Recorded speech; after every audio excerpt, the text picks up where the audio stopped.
Okay, सो अब हम start करने वाले हैं रिबकेज, जो कि सेकंड पार्ट है हमारे पास एक्सियल स्केलेटन का। इसमें टोटल 25 बोन्स हैं। ठीक हो गया। और इसमें बोन्स की डिस्ट्रीब्यूशन कुछ ऐसी है कि एक हमारे पास यहाँ पे देखें मिडिल में आप लोगों को एक बोन नजर आ रही है, दिस वन। ठीक है, ये वाली बोन। ठीक है, this bone, this is called breast bone और स्टर्नम। ठीक है, दिस इज ब्रेस्ट बोन और स्टर्नम। ठीक हो गया। तो मिडल में हमारे पास देखें ये एक ब्रेस्ट बोन है, ये स्टर्नम है। ठीक है, और इसके सराउंडिंग में देखो ये आप लोगों को रिब्स नजर आ रही होंगी। ठीक हो गया, ये रिब्स। तो हमारे पास कितनी रिब्स होती हैं? 12 पेयर ऑफ रिब्स होती है। ठीक है, 12 पेयर ऑफ रिब्स। ठीक है, तो 12 पेयर मतलब 12 इंटू 2, हमारे पास टोटल 24 रिब्स हो जाएंगी। और साथ में एक जो है हमारे पास ये वाली बोन हो जाएगी स्टर्नम। तो 24 प्लस 1 25। तो रिब केज के अंदर टोटल 25 बोन्स होती हैं। ओके, एक्चुअली में रिब केज होता क्या है? तो हमारे पास ये जो रिब्स होती है ना, पोस्टीरियरली ये पीछे पीछे वर्टेब्रल कॉलम आप लोगों को नजर आ रहा होगा, उसके साथ जुड़ी हुई होती हैं। और इंटीरियरली ये स्टर्नम के साथ जुड़ी हुई होती हैं। और एक केज लाइक स्ट्रक्चर बनता है, पिंजरे जैसा स्ट्रक्चर। ठीक है, जहाँ पे हमारे वाइटल ऑर्गन्स, हमारा हार्ट, हमारे लंग्स और कुछ हद तक हमारे पार्शियली नीचे किडनीज भी प्रोटेक्टेड रहते हैं। ठीक है, और इसे हम कहते हैं रिब केज। रिब केज के अंदर टोटल कितनी बोन्स होती हैं? 25 बोन्स होती हैं। और 25 बोन्स की डिस्ट्रीब्यूशन कुछ ऐसे है कि एक हमारे पास मिडल में ये वाली बोन नजर आ रही है आप लोगों को, दिस वन। ठीक है, दिस इज कॉल्ड स्टर्नम और ब्रेस्ट बोन। ठीक हो गया। और स्टर्नम के आप लोगों को यहाँ देखो लिखा हुआ नजर आ रहा होगा। ठीक है, उसके बाद हमारे पास 12 पेयर ऑफ रिब्स होती हैं। ठीक है, 12 pair of ribs. In 12 pair of ribs में पहले जो 7 पेयर्स होते हैं ना, यानी कि ये पहला पेयर, दिस इज वन, देखो लिखा हुआ है 1 2 3 4 5 6 और 7। ये 7 पेयर जो होते हैं ना, पहले के 7 पेयर्स। ठीक है, इधर से ये पूरा एक इधर से हो गया, एक इधर से, ये एक पेयर, एक इधर से, एक इधर से, ये दूसरा पेयर। तो सेम कम यहाँ तक नीचे की तरफ अगर हम जाए तो टोटल 7 पेयर जो होते हैं हमारे पास, ट्रू रिब्स कहलाती हैं। ये रिब केज की फर्स्ट 7 पेयर्स जो रिब्स के होते हैं उन्हें हम ट्रू रिब्स कहते हैं। ठीक है, उन्हें ट्रू रिब्स क्यों कहते हैं? क्योंकि ये डायरेक्टली हमारे पास किसके साथ जुड़ी हुई रहती हैं? पोस्टीरियरली वर्टेब्रल कॉलम के साथ, और इंटीरियरली हमारे पास किसके साथ जुड़ी हुई हैं? स्टर्नम के साथ। देखिए, डायरेक्ट स्टर्नम के साथ 7 तक देखो डायरेक्ट स्टर्नम के साथ जुड़ी हुई हैं। ठीक हो गया। और उसके बाद दो पेयर्स आती हैं, यानी कि हमारे पास पेयर्स 8 9 और 10। इन्हें हम कहते हैं फॉल्स रिब्स। ठीक है, 8 9 और 10। ठीक हो गया। तो 8 9 और 10 हमारे पास ये जो पेयर्स हैं, ये हमारे पास फॉल्स रिब्स कहलाती हैं। ठीक है, 1 से लेके 7 तक क्या है? True ribs. ठीक है, 8 से 10 तक फॉल्स रिब्स। और लास्ट में हमारे पास दो रिब्स ऐसी होती हैं, 11th एंड 12th पेयर। ये नजर आ रहा होगा 11th और 12th pair. 11th and 12th pair posteriorly ये तो वर्टेब्रल कॉलम के साथ जुड़ी रहती हैं, लेकिन इंटीरियरली ये स्टर्नम के साथ जुड़ी नहीं होती। ठीक हो गया। तो इन्हें हम फ्लोटिंग रिब्स कहते हैं, ये फ्लोट कर रही होती हैं एक्चुअली में। ठीक है, क्योंकि ये पोस्टीरियरली तो जुड़ी हुई हैं लेकिन इंटीरियरली नहीं जुड़ी हुई, तो इन्हें हम फ्लोटिंग रिब्स कहते हैं। तो 1 से लेके 7 तक की जो रिब्स हैं, दीज आर ट्रू। ठीक है, 8 से लेके 10 तक फॉल्स। ठीक है, और 11 और 12th पेयर ऑफ जो रिब्स है वो हमारे पास फ्लोटिंग रिब्स कहलाती है। और जो किडनी की पार्शियल प्रोडक्शन होती है, ये 11th और 12th पेयर करता। ठीक है, what is the function of rib cage? Anyone ये बताएगा what is the function of rib cage? Rib cage का क्या काम होता है? रिब केज का क्या काम होता है? एनीवन? वेरी गुड, प्रोटेक्शन किसकी? हमारे जो वाइटल ऑर्गन्स हैं, हमारा हार्ट है। ठीक है, हमारा लंग्स हैं, और साथ में पार्शियल प्रोडक्शन ऑफ किडनीज भी है। ठीक है, किडनीज, तो ये तीन वाइटल ऑर्गन्स को हमारा सिर्फ और सिर्फ रिब केज ही प्रोटेक्ट करता है। ठीक हो गया। इसके अलावा ब्रीद इन और ब्रीद आउट, इनहेलेशन एक्सहेलेशन में भी ribs play a vital role. इनके बीच में ये जो दो रिब्स हैं, इनके बीच में मसल्स होते हैं। उन मसल्स को हम क्या कहते हैं? उन मसल्स को हम कहते हैं इंटरकॉस्टल मसल्स। Intercostal muscles. ठीक है, तो इंटरकॉस्टल मसल्स जो होते हैं वो जब कॉन्ट्रैक्ट और रिलैक्स करते हैं तो उसके रिजल्ट में हमारे पास एक्सहेलेशन और इनहेलेशन होती है। ठीक है, जो इंटरकॉस्टल मसल्स होते हैं यहाँ पे रिब्स के बीच में, तो इनमें जब कॉन्ट्रैक्शन एंड रिलैक्सेशन होती है तो ये एक्सहेलेशन और इनहेलेशन कॉज करवाते हैं। तो सांस लेना जो ब्रीद इन और ब्रीद आउट होता है उसमें भी रिब्स केज का और रिब्स का बड़ा इंपॉर्टेंट रोल है। ठीक हो गया। उसके अलावा दिस इज स्टर्नम, स्टर्नम के जो एंड पॉइंट होता है ना यहाँ पे, ठीक है, और वैसे भी स्टर्नम के अंदर बोन मेरो होता है। ठीक है, स्टर्नम का जो एंड पॉइंट होता है this is called xiphoid process. क्या कहते हैं इसे हम? Xiphoid process, xiphoid process. और स्टर्नम के अंदर हमारे पास बोन मेरो होता है। ठीक है, बोन मेरो। और बोन मेरो के अंदर क्या बनता है? हमारे ब्लड सेल्स बनते हैं। ठीक है, डब्ल्यूबीसीज, आरबीसीज, उनकी सिंथेसिस होती है। तो ग्रेन्युलोपोइसिस और एरिथ्रोपोइसिस वहां हो रही होती है। ठीक हो गया। तो ये तीन काम, प्राइमरी काम तो प्रोटेक्शन है, इसके साथ साथ इंटरकॉस्टल मसल्स इसके साथ अटैच होते हैं जिनका काम होता है एक्सहेलेशन और इनहेलेशन करवाना। और साथ साथ में हमारा जो स्टर्नम है, sternum is a very vital bone. ठीक है, इसके अंदर हमारे पास बोन मेरो होता है। और बोन मेरो क्या करता है? बोन मेरो हमारे ब्लड बनाता है।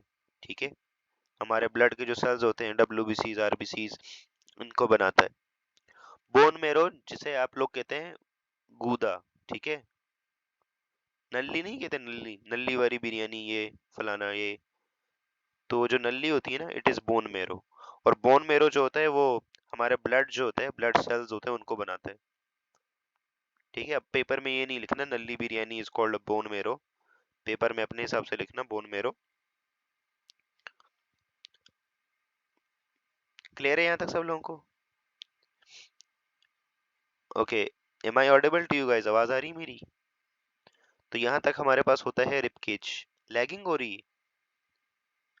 ओके नाउ, अब आ रही है आवाज? Hello hello hello. Yes, now, now am I audible to you? कोई कंफर्म कर दे, आवाज आ रही है मेरी?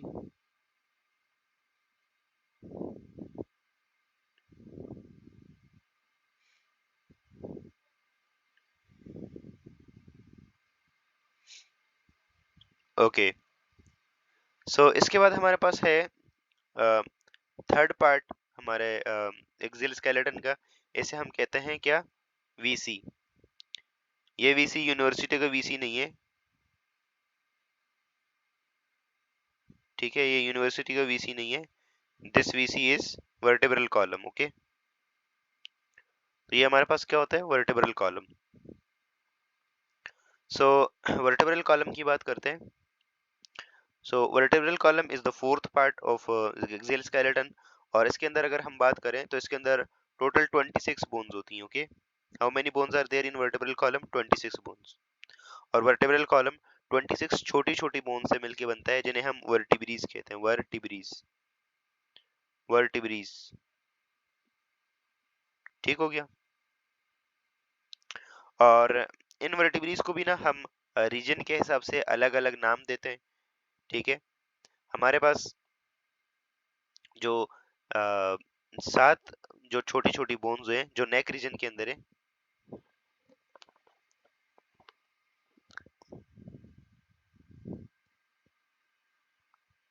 Okay now clear? अब आवाज आ रही है अब लोगों को?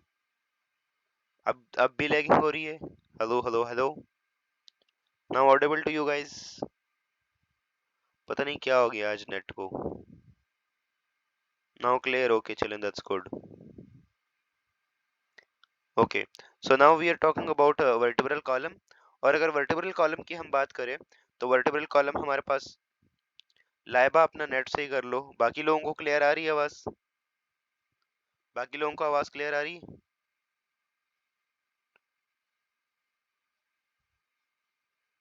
ओके, सो जिन स्टूडेंट्स को प्रॉब्लम हो रही है प्रॉब्लम उनके नेट में प्रॉब्लम होगा, बाकी मेरी आवाज तो सबको सही आ रही है। ओके, सो हम अगर वर्टिब्रल कॉलम की बात करें तो वर्टिब्रल कॉलम हमारे पास टोटल 26 बोन्स होती हैं। टोटल 26 टोटल 26 बोन्स होती हैं। नाउ क्लियर है? अब क्लियर है? हमारे पास वर्टिब्रल कॉलम में टोटल 26 बोन होती हैं। इन 26 बोन को हम छोटी छोटी बोन्स होती हैं, इन्हें हम वर्टिब्रीज कहते हैं। ठीक है, और ये वर्टिब्रीज जो है वो रीजन के हिसाब से हम इसको ना अलग अलग नाम देते हैं। ठीक हो गया। सो हमारे पास 7 जो है C1 से लेके C7 तक नेक रीजन, जो हमारा गर्दन वाला रीजन है, वहां पे 7 छोटे छोटे बोन्स होती हैं, इन्हें हम सर्वाइकल वर्टिब्रीज कहते हैं। ठीक है, तो C1 से लेके C7 तक जो पहले 7 वर्टिब्रीज हैं उन्हें हम सर्वाइकल वर्टिब्रीज कहते हैं। ठीक हो गया। इन सर्वाइकल में भी जो पहले C1 है ना, उसे हम एटलस वर्टिब्री कहते हैं, और जो C2 है, मतलब सेकंड नंबर का वर्टिब्री है ऊपर से नीचे, उसे हम एक्सिस वर्टिब्री कहते हैं। ठीक हो गया। उसके बाद नीचे आए तो नीचे आपका जो चेस्ट वाला रीजन है, जो थोरेसिक कैविटी वाला रीजन है, वहां पे ऊपर से लेके नीचे तक आप लोगों के पास 12, ठीक है, T1 से लेके T12 तक 12 थोरेसिक वर्टिब्रीज होती हैं। ठीक है, 12 थोरेसिक वर्टिब्रीज होती हैं, T1 टू T12। ठीक हो गया। देन इसके बाद हमारे पास लास्ट में जो लंबर रीजन है, लंबर रीजन यानी जो आप लोगों का कमर वाला रीजन है। ठीक है, एक थोरेसिक रीजन से नीचे लंबर रीजन, लंबर से लंबर मीन कमर वाला रीजन। तो ये हमारे पास कितनी वर्टिब्रीज होती हैं? ये 5 होती हैं। ठीक है, L1 टू L5। ठीक हो गया। और लास्ट में हमारे पास नीचे यहाँ पे नजर आ रहा होगा आप लोगों को, दिस वन, एक कॉक्सिक होता है और एक सैक्रम होता है। ठीक है, पहले सैक्रम आता है, बाद में कॉक्सिक्स आता है। ठीक है, पहले सैक्रम आता है और फिर कॉक्सिक आता है। तो इस तरह से 7 और 12 और फिर 5 और फिर 1 और फिर 1, तो इस तरह से टोटल मिला के हमारे पास 26 वर्टिब्रीज बनते हैं। ठीक है, तो कितने हो गए हमारे पास?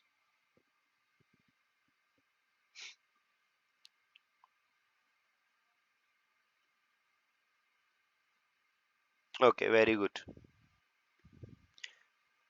क्लियर है यहाँ तक सब लोगों को? Hello hello hello. पता नहीं आज क्या हो क्या गया, आई डोंट नो।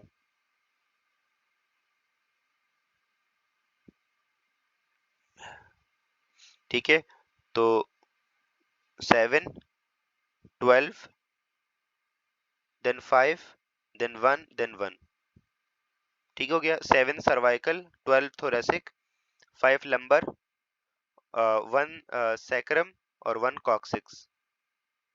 ठीक हो गया। नॉर्मल अडल्ट के अंदर ये होती है।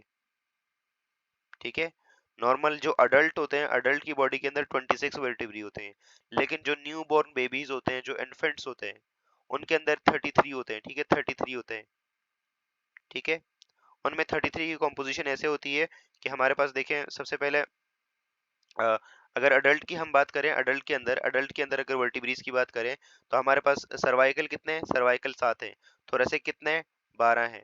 ठीक हो गया। लंबर रीजन में कितने हैं? 5 है। ठीक है, फिर सैक्रम रीजन के अंदर एक है, और एक लास्ट में कॉक्सिक बोन। ठीक है, तो कॉक्सिक वाला एक है। टोटल मिला के जो नॉर्मल अडल्ट होता है उसके अंदर 26 वर्टिब्रीज होते हैं। ठीक है, जो कि इन्फेंट्स होते हैं, जब इन्फेंट्स होते हैं, इन्फेंट्स के अंदर 33 होते हैं। उनके अंदर सर्वाइकल 7 होते हैं।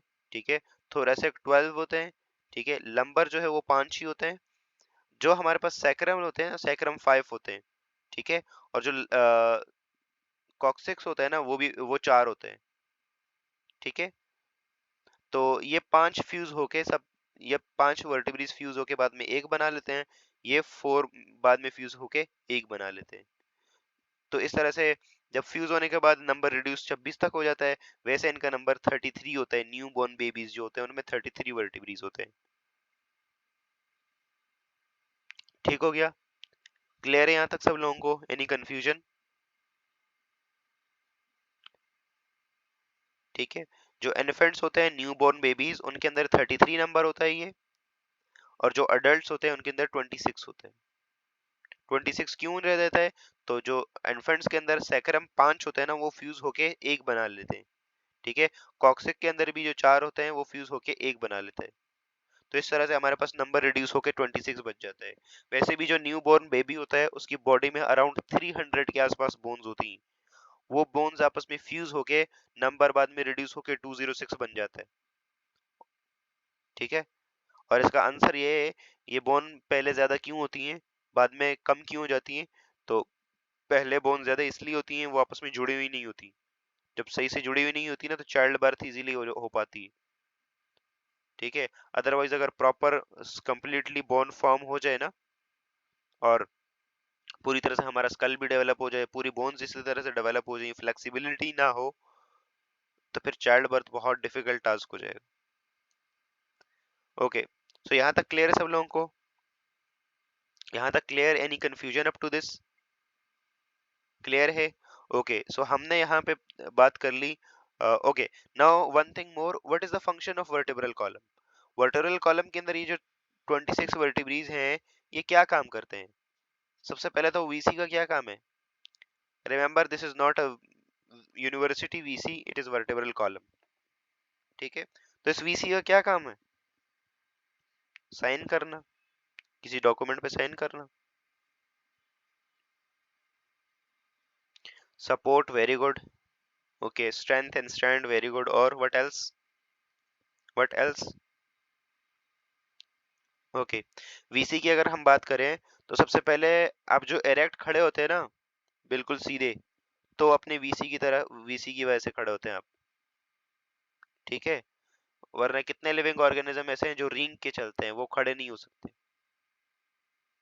ठीक है, उनके अंदर स्ट्रॉन्ग वर्टिब्रल कॉलम नहीं होती, इसलिए वो खड़े नहीं हो सकते। तो thanks to your vertebral column, सबसे पहले एरेक्ट खड़े होने में आपको मदद करती है ये। ठीक है, साथ में आपको सपोर्ट देती है, सपोर्ट देती है। ठीक है, इसके अलावा one of the most important काम, जो स्पाइनल कॉर्ड है आपका, सीएनएस का one of the most important component, उसको प्रोटेक्ट करती है। ठीक है, उसको प्रोटेक्ट करती है। ठीक हो गया। इसके अलावा मूवमेंट में हेल्प करती है, मूवमेंट में हेल्प करती है ये। ठीक है, तो देयर आर मल्टीपल, बहुत सारे काम है स्पाइनल कॉर्ड के। ठीक हो गया, एरेक्ट खड़े होने में, सपोर्ट देने में, स्पाइनल कॉर्ड को प्रोटेक्ट करने में, मूवमेंट शो करने में। ठीक है, ये सारे काम करती है वर्टेब्रल कॉलम। ठीक है, क्लियर है यहाँ तक सब लोगों को? अब जरा क्विक से रिकैप देख लेते हैं। मजा नहीं आया आज की क्लास में, पता नहीं। ओके, सो चलें जल्दी से क्विक से रिकैप देख लेते हैं, तो आप लोगों को होप सो समझ आ गया होगा बाकी। ठीक है, हमारे पास टोटल, पता नहीं यार आज क्या लैगिंग लैगिंग हो रही है, आई डोंट नो व्हाई। ये हर क्लास में लैगिंग होती है क्या? हर क्लास में होती है, आज ही हो रही है? आई डोंट नो व्हाई, पता नहीं, नेट सही नहीं चल रहा प्रॉब्ली। लैगिंग हर क्लास में हो रही है क्या? लाइक मेरी इससे पहले वाली क्लासेस में भी होती थी, ये सिर्फ इसी में हो रही है? इसी में हो रही है? कुछ समझ नहीं आ रहा आप लोगों को? आई डोंट नो व्हाई भाई, कुछ समझ नहीं आया आप लोगों को? शाबाश।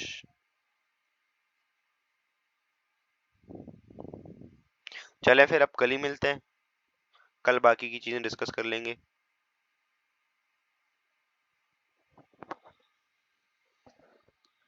ओके, सो कल मुलाकात होती है, and till then keep learning and keep exploring. अब लैगिंग हो रही है तो क्या ही बोले।